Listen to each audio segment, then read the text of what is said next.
महत्वपूर्ण प्रश्नों के सीरीज में स्वागत है। तो देखिए, आज हम फिर से जो है अगला भाग लेकर आ गए हैं।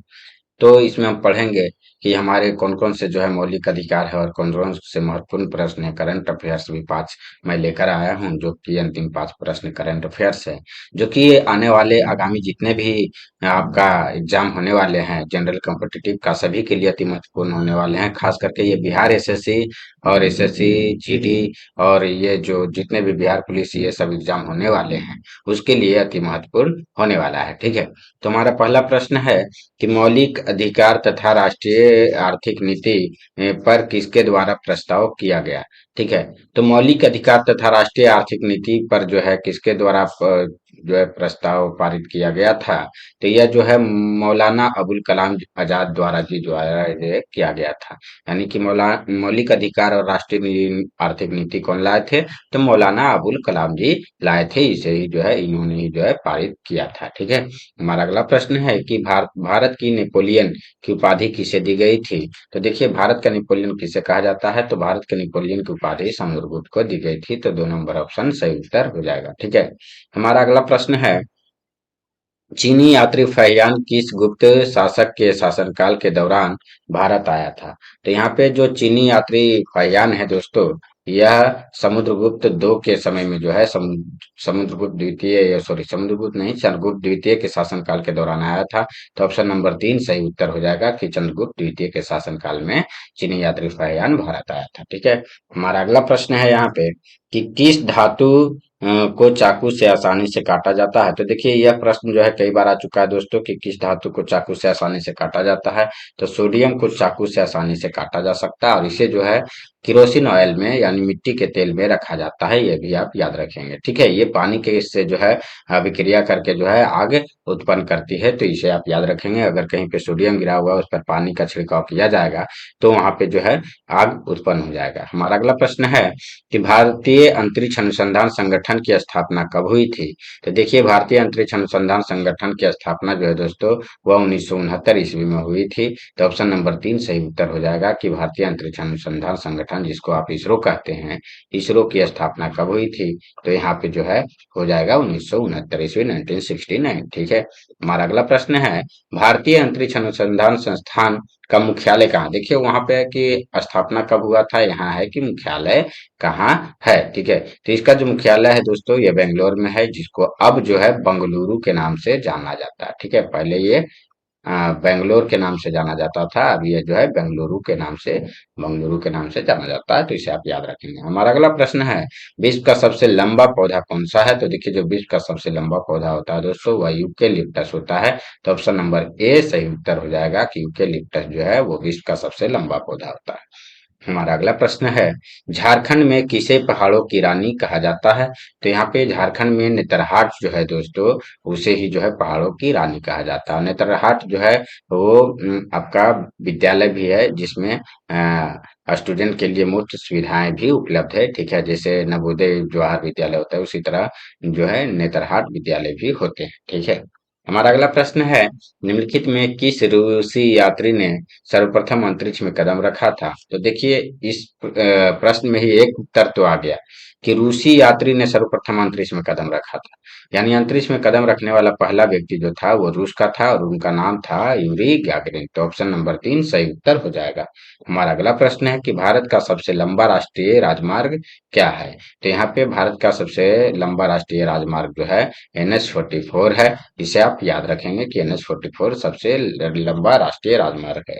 हमारा अगला प्रश्न है कि भारत के उत्तरी विशाल मैदानों में किस प्रकार की मिट्टी पाई जाती है। तो देखिए, भारत के उत्तरी विशाल मैदान में जो है जलोढ़ मिट्टी पाई जाती है। ये आप याद रखिएगा, क्योंकि यहाँ पे गंगा और ब्रह्मपुत्र से जो है मिट्टी लाई जाती है बहाकर, वो जलोढ़ मिट्टी का जो है परत बनाती है, यहाँ पे डेल्टा बनाती है। ठीक है, हमारा अगला प्रश्न है कि डोल ड्रम किसे कहा जाता है, यानी डोल ड्रम क्षेत्र किसे कहा जाता है।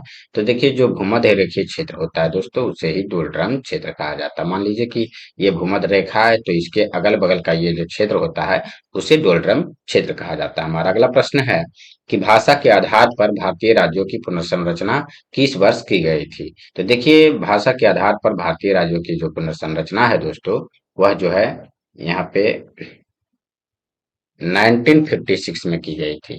तो ऑप्शन नंबर हमारा यहाँ 4 जो है सही उत्तर हो जाएगा कि 1956 में जो है ये लखनऊ से होकर नहीं बहती है, ये हरिद्वार, इलाहाबाद और पटना से होकर बहती है। हमारा अगला प्रश्न है, निम्नलिखित देशों में से कौन भारत का पड़ोसी देश नहीं है?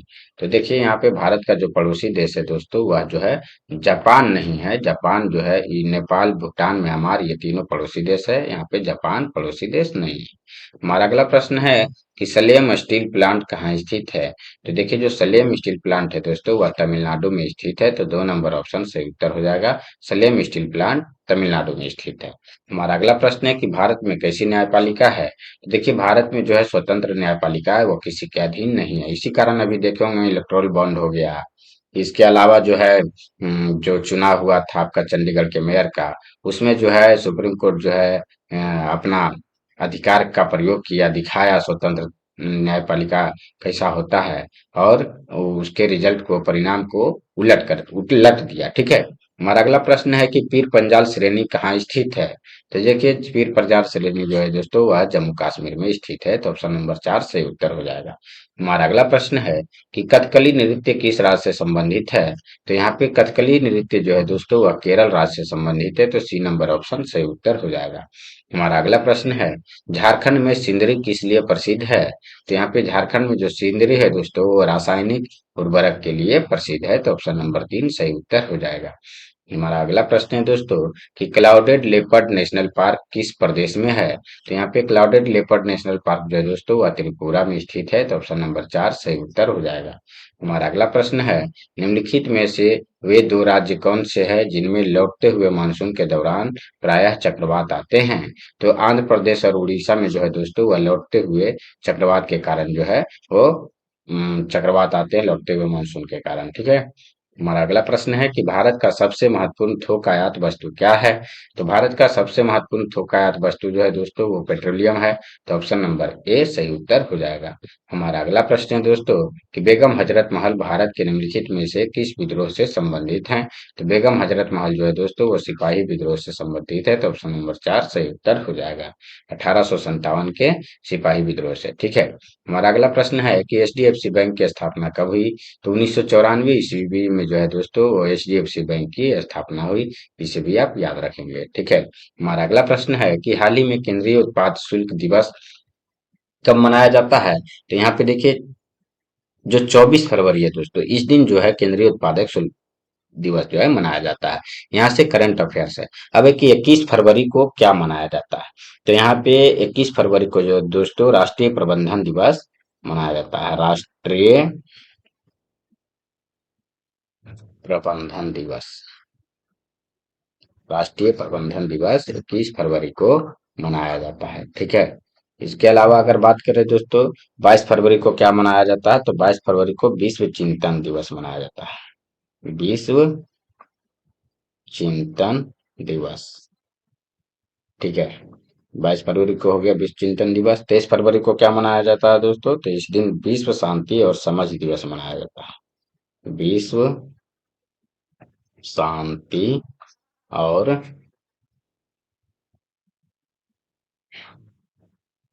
समझ दिवस। ठीक है। अब इसके अलावा 24 फरवरी का तो केंद्रीय उत्पाद शुल्क दिवस मनाया ही जाता है। ठीक है। तो इसे आप याद रखेंगे। हमारा अगला प्रश्न है कि हाल ही में प्रधानमंत्री मोदी कहाँ global textile expo Bharat Tex 2024 का उद्घाटन करेंगे? तो ये जो है नई दिल्ली में जो दोस्तों प्रधानमंत्री मोदी जो है वो global textile expo Bharat Tex 2024 का आयोजन करने वाले हैं। ठीक है। तो इसे भी आप याद रखेंगे। हमारा अगला प्रश्न है दोस्तों, हाल ही में किसे महाराष्ट्र भूषण पुरस्कार से सम्मानित किया गया? तो यहाँ पे अशोक सराफ जी जो हैं, 2 नंबर ऑप्शन, इन्हें जो है महाराष्ट्र भूषण पुरस्कार से सम्मानित किया गया। अब यहाँ पे अगर बात करें दोस्तों, तो शशि थरूर को जो है फ्रांस के सर्वोच्च नागरिक सम्मान Chevalier de la Legion d'Honneur award से जो है सम्मानित किया गया। किसे? शशि थरूर जी को फ्रांस का सर्वोच्च सम्मान, नागरिक सम्मान सेवेलियर डेला लीजन डी होनूर अवार्ड। ठीक है। इसके अलावा 77 यानी 77वें वाफ्टा अवार्ड्स 2024 में सर्वश्रेष्ठ फिल्म का अवार्ड जो है दोस्तों, वो ओपन हाइमर को मिला है। ये मैं पिछले क्लास में बता चुका हूँ आपको कि ओपन हाइमर को जो है वो 77वां वाफ्टा अवार्ड्स 2024 में सर्वश्रेष्ठ फिल्म का अवार्ड मिला है ओपन हाइमर को। ठीक है, तो ऑप्शन नंबर 2 इसका सही उत्तर हो गया।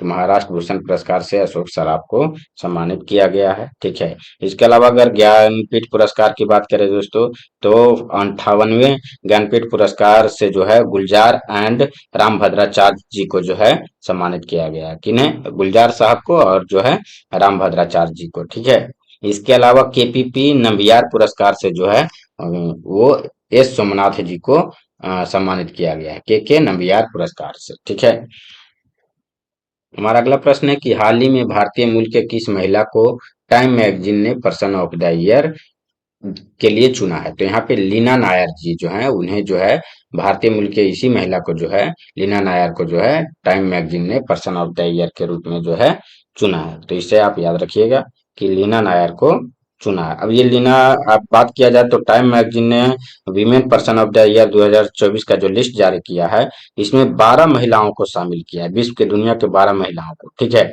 और इसी में जो है भारतीय मूल की पहला महिला जो है लीना नायर, इनको जगह मिली है। ठीक है, इस लिस्ट में बॉर्बी फिल्म के डायरेक्टर ग्रेटा गार्विन, जो 12वीं फिल्म है उसके फिल्म के डायरेक्टर ग्रेटा गार्विन जो है, उनको भी जो है शामिल किया गया है। ठीक है, इसके अलावा दोस्तों इस लिस्ट में शामिल टेनिस प्लेयर कोको गॉफ 2023 के सबसे महंगे खिलाड़ी है। ये जो आप कोको गॉफ देख रहे हैं, ये 2023 के सबसे महंगे टेनिस खिलाड़ी हैं, सबसे महंगे टेनिस खिलाड़ी।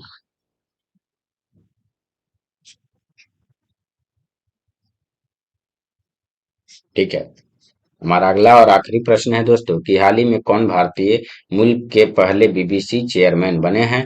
तो देखिए, जो डॉक्टर समीर शाह हैं, ये जो है भारतीय मूल के पहले बीबीसी चेयरमैन बने हैं। ठीक है, तो ऑप्शन नंबर जो है एक सही उत्तर हो जाएगा। ठीक है, तो यहाँ पे अगर हम बात करें तो दोस्तों अभी उपेंद्र द्विवेदी जी, जो ये आप देख रहे हैं 4 नंबर ऑप्शन, ये जो है सेना के उप प्रमुख का पदभार संभाले हैं, सेना के उप प्रमुख द्विवेदी जी जो है वो संभाले हैं। ठीक है, इसके अलावा जो है दोस्तों अभी नवाब सलाम को आईसीजे का नया अध्यक्ष चुना गया है। ठीक है, इंटरनेशनल कोर्ट ऑफ जस्टिस का नया अध्यक्ष किसे चुना गया है? नवाब सलाम को। इसके अलावा बोइंग डिफेंस इंडिया के प्रबंधक निदेशक के रूप में निखिल जोशी, जो आप निखिल जोशी देख रहे हैं, इन्हें जो है अभी Boeing defence India, Boeing defence India, ये जो आप बोइंग डिफेंस इंडिया देख रहे हैं, इसका जो है आपका प्रबंधक निदेशक जो है बनाए गए हैं निखिल जोशी जी। ठीक है, तो हम उम्मीद करते हैं दोस्तों कि आपको हमारा यह सीरीज जो है वो पसंद आया होगा। तो फिर मिलेंगे हम अगले वीडियो में और भी बेहतरीन क्वेश्चनों के साथ, जो आपके लिए बहुत ही महत्वपूर्ण होगा। और आप हमारे सीरीज से जुड़े रहिए ताकि आप लोगों को ज्यादा से ज्यादा जो है बेनिफिट महसूस हो। अगर आप रेगुलर जुड़े रहते हैं तो आपको एग्जाम में बहुत ज्यादा बेनिफिट महसूस होने वाला है। आपको लगेगा कि हाँ, आपके लिए जो ये क्वेश्चन का सीरीज मैं ला रहा हूँ वो बहुत उपयोगी हुआ। चाहे आप किसी भी एग्जाम की तैयारी कर रहे हैं, खास करके आप जो है आने वाले बिहार एसएससी और बिहार पुलिस और एसएससी सीएचएसएल एसएससी एमटीएस, ये सब से जो है क्वेश्चन जो है ज्यादा मैच करने वाले हैं। करंट अफेयर्स तो सभी एग्जाम के लिए एक ही होते हैं दोस्तों, तो इसे आप याद रखिएगा। ठीक है, जय हिंद दोस्तों, फिर मिलेंगे हम अगले वीडियो में। तब तक के लिए आप लोग खुश रहें, स्वस्थ रहें।